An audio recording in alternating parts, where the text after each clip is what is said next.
Fala pessoal, aqui é o Daniel José, deputado estadual pelo Partido Novo em São Paulo, e a gente está fazendo esse vídeo para falar um pouquinho sobre esse primeiro ano de trabalho do ministro Abraham Weintraub à frente do Ministério da Educação. Faz um pouco mais de um ano que saía do Ministério da Educação o Ricardo Vélez Rodrigues.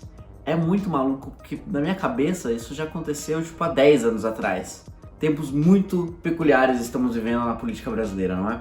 Mas antes de entrar no tema, eu gostaria de pedir para vocês clicarem no sininho para receber as notificações, darem um like no vídeo, se inscreverem no canal, enfim, ajuda a gente a fazer com que a mensagem chegue mais longe. E se esse vídeo tem um conteúdo que você acha interessante, que outras pessoas também possam achar interessante, por favor, compartilhe aí nas suas mídias sociais, seus amigos, familiares, por aí vai. Pois é, pessoal, há pouco mais de um ano atrás, eu gravava esse vídeo falando sobre o anúncio desse nome desconhecido que seria o próximo ministro da Educação, Abraham Weintraub. E foi mais ou menos isso que eu falei. Então, a experiência, desse novo ministro, formado em economia na USP, com várias pós-graduações na GV, tendo experiências diretas, de mais de 2 décadas no mercado financeiro, na Quest Investimentos, no Banco Votorantim, na Votorantim Corretora, mostra que, enfim, ele tem o preparo necessário para essa área, pelo menos. Então. Pois é. Só que no final de contas, o que aconteceu foi mais ou menos isso.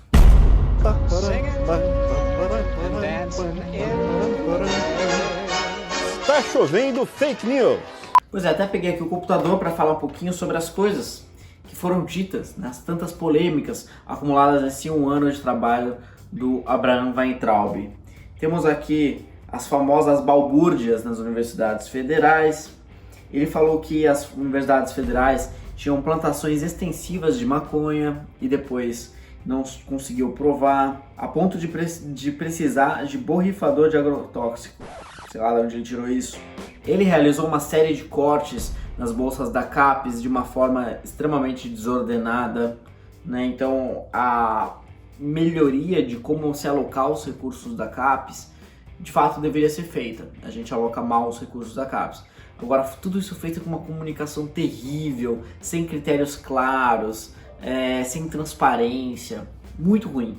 Problemas também no Enem de 2019, mais de 6 mil alunos foram prejudicados por conta de problemas na correção de suas provas e apesar disso o ministro disse que foi o melhor Enem da história.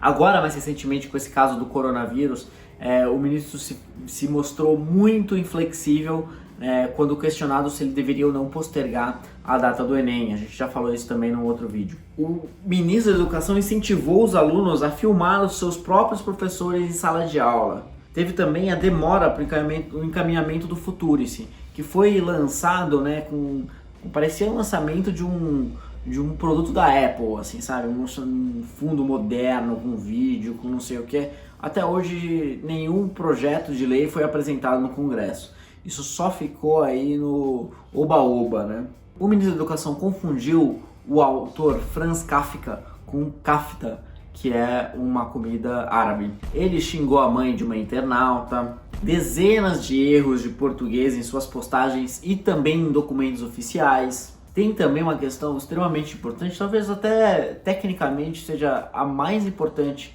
ligada à educação, que o Congresso Nacional tem discutido por tempos, que é o novo Fundeb, o fundo que, afinal de contas, financia toda a educação básica no Brasil.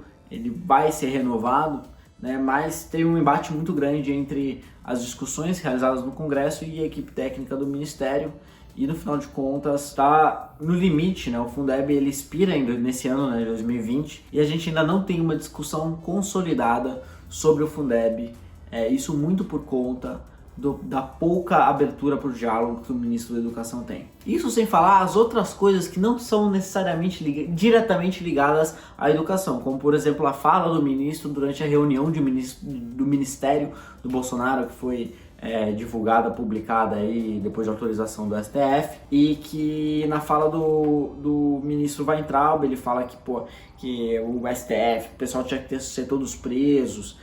Enfim, ele naquela fala ele nem sequer menciona a palavra educação, enquanto que vários dos ministros, quando iam falando na reunião, iam demonstrando as preocupações ou falando sobre as suas respectivas áreas. O Weintraub ali naquela ocasião não falou nada sobre educação, e isso mostra um pouco do quanto que ele não tem realmente o foco, a vontade de melhorar de fato a educação.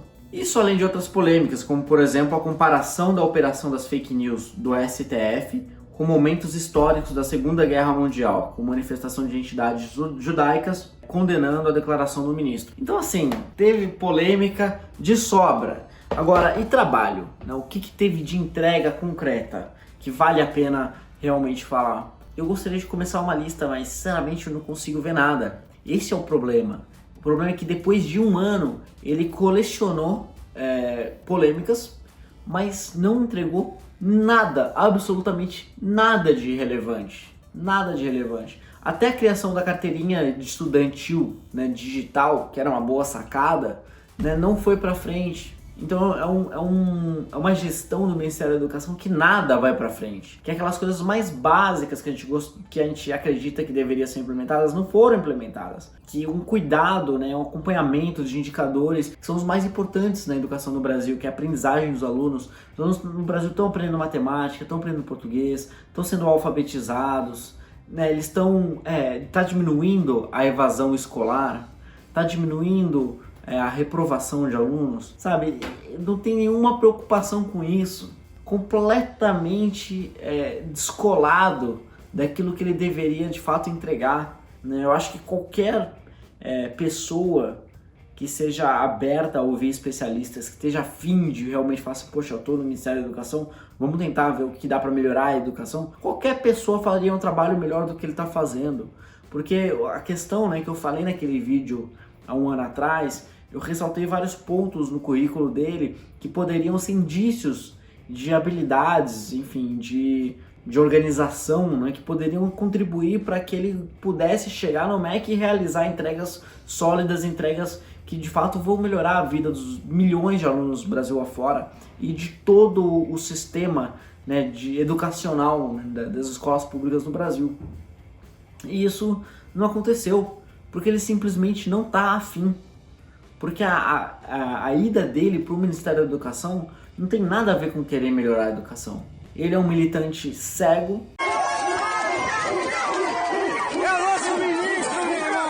Então assim, a gente está numa situação muito complicada.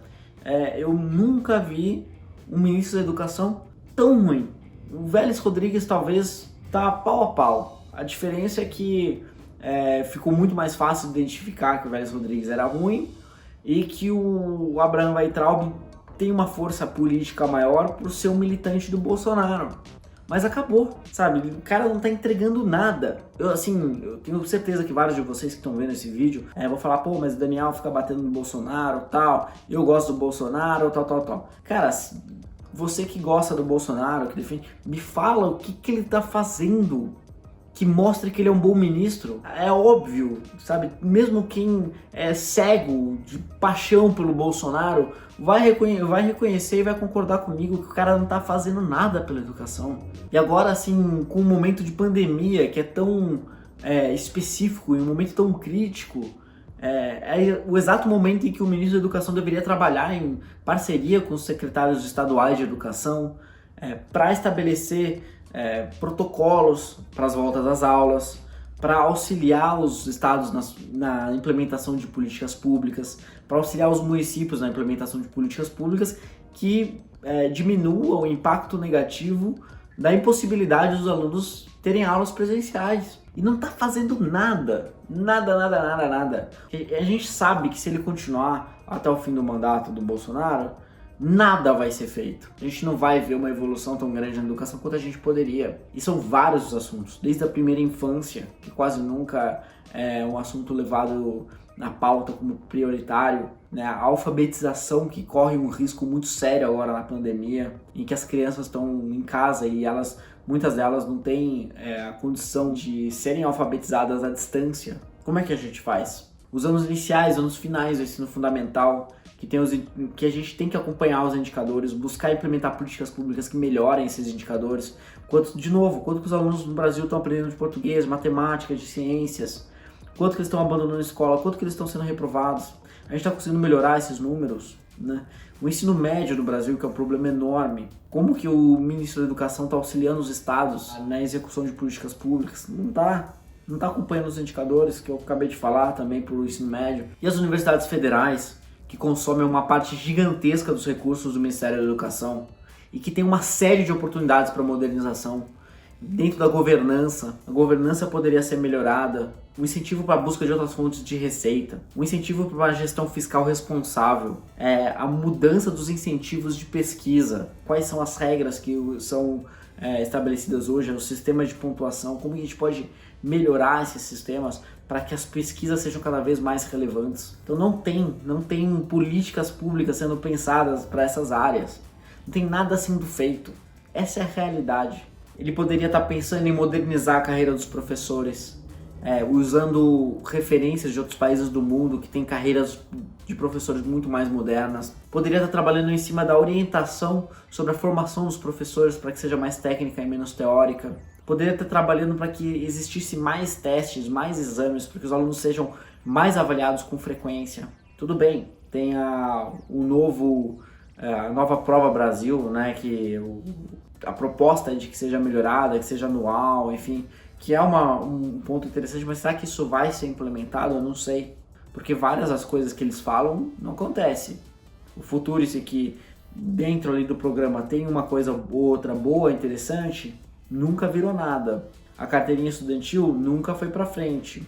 A mudança de governança nas universidades, que eles chegaram a discutir para que seja votação, que eu também não acho que é a melhor maneira, também não foi para frente. Então assim, nada vai para frente. Essa proposta do novo IDEB, que seja anual, que tenha avaliação, todos os anos sejam avaliados, que os alunos sendo avaliados ano a ano, a nota dos últimos anos seja um indicador para que eles entrem nas universidades, sejam consideradas para entrar nas universidades.